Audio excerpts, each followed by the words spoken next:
3월 18일 금요일 시카고 윈TV 미주 핫뉴스입니다. 다음 주 21일부터 한국을 방문하는 경우 해외 입국자의 격리 면제를 받기 위해서는 검역 정보를 사전 입력 시스템인 Q코드에 입력해야 합니다.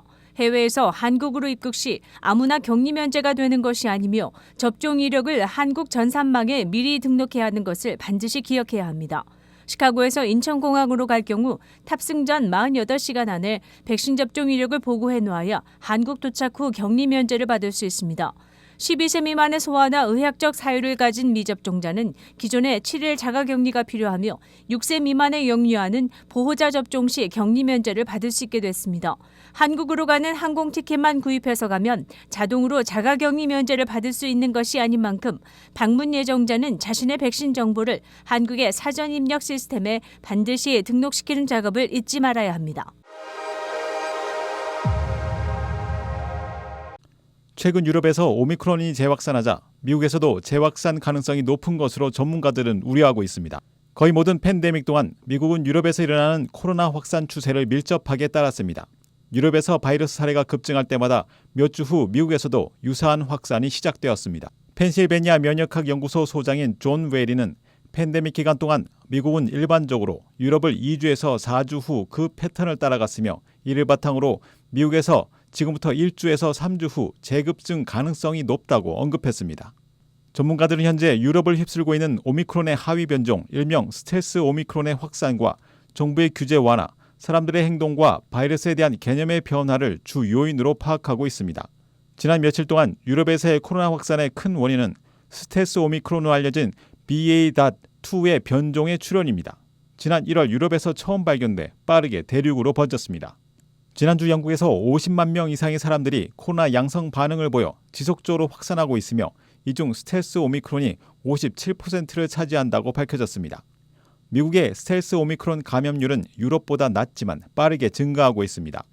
2월 말까지 미국 내 감염의 8%를 차지했지만 이번 주에는 25%로 늘어난 것으로 알려졌습니다. 미국은 지난주부터 각종 코로나 바이러스 규제를 완화하고 있어 많은 전문가들이 오미크론의 2차 확산을 우려하고 있습니다. 미 질병통제예방센터 CDC에 따르면 미국 인구의 약 77%가 최소 1회 백신 접종을 받았고 65%가 완전히 예방접종을 받았으며 29%는 부스터 접종을 받았습니다. 킴 팍스 쿡카운티 검사장은 장기수에 대한 조기 석방을 판사에게 요청할 계획이라고 밝혔습니다. 이전 검사장 시절 판결을 받은 케이스에 대해 재심 청구가 이어질 것으로 보입니다. 이달에만 3건의 재심 청구가 이뤄졌고 이에 대한 청문회가 개최될 예정입니다. 즉 정의 구현을 위해 장기수에 대한 기존 판결이 더 이상 효과를 기대하지 못하는 경우 재소자들을 선별, 재심을 통해 조기 석방을 추구하는 것입니다. 형사범 처벌 규정도 시대의 흐름에 따라 바뀔 수 있으며 이런 케이스를 찾아내 새로운 주법을 적용한다는 취지입니다. 팍스 검사장은 최근 일리노이의 범죄 증가 추세에 따른 교도소의 과도한 밀집 현상이 일자 재소자들의 입소 정보를 분류해 조기 석방이 가능한지를 점검해보고 있습니다. 그는 과거의 범죄 경력에 대한 단죄에 초점을 맞추기보다는 향후 재소자가 올바른 방향으로 나아갈 수 있도록 기회를 주고 선도하기 위한 것이라고 이 취지를 강조했습니다.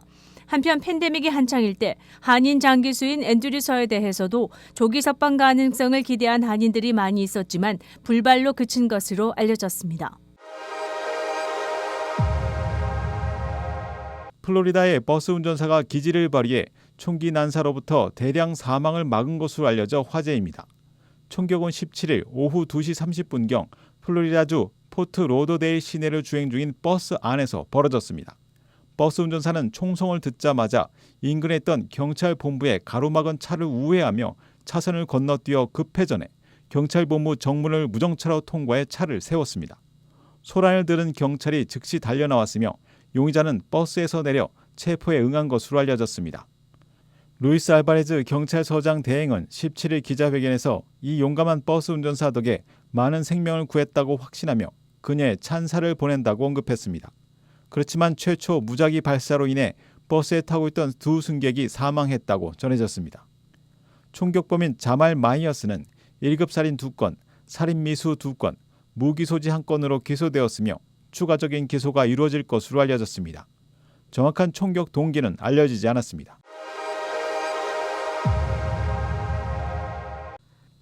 미국에서는 자기 조상의 뿌리에 의거해 특별한 헤어스타일을 꾸미고 다니는 사람들이 주위에 많습니다.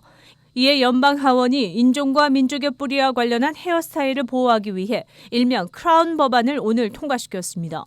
235대 189로 통과됐는데 14명의 공화당원이 민주당 의원들에게 합류해 이를 지지해 주었습니다. 흑인들에게는 직장이나 학교 등에서의 드레스 코드나 흑인 스타일의 헤어스타일, 즉 머리를 닦거나 옥수수 모양으로 만드는 등에 대한 차별을 금지할 것을 결정한 것입니다.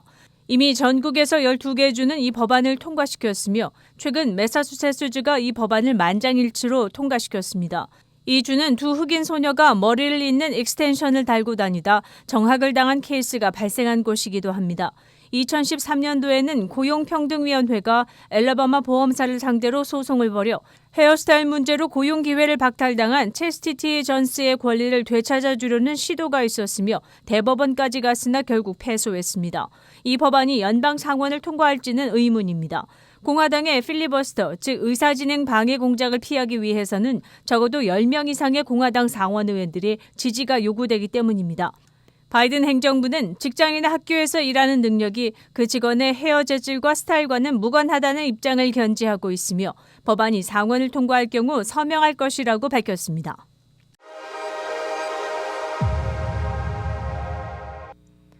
로리라이프 시카고 시장이 시 공무원을 상대로 코비드-19 백신을 맞지 않을 경우 무급 처리할 수 있는 기간을 당초 13일에서 연기시켰습니다. 당장 무급 처리하는 대신 각 부서 슈퍼바이저가 직원들에게 연락을 취해 백신 접종 원칙을 따르라고 권고해 접종 기회를 더 준다는 방안입니다.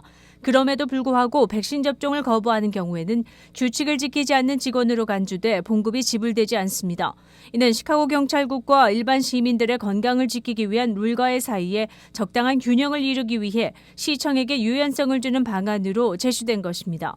비록 경찰 노조와의 법정 싸움에서 이기고는 있지만 갑작스런 시행은 많은 경찰관들의 탈출을 이야기할 수 있기 때문입니다.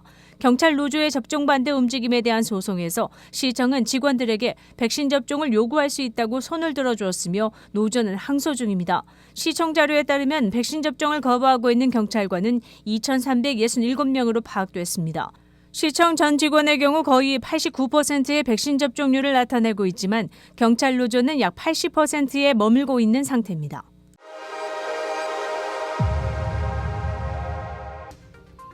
(8월 18일) 금요일 코로나19 현황입니다. 미 전 지역 신규 확진 35,474명, 신규 사망자 수는 931명이며 백신 완전 접종률은 65.8%입니다.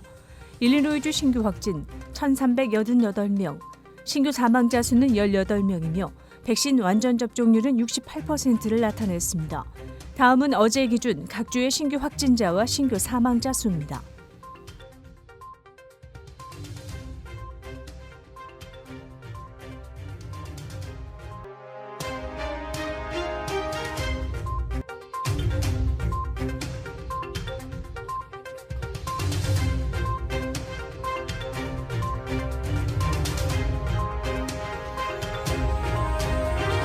코로나19 관련 자세한 내용은 시카고 토탈닷컴을 통해 다시 볼 수 있습니다.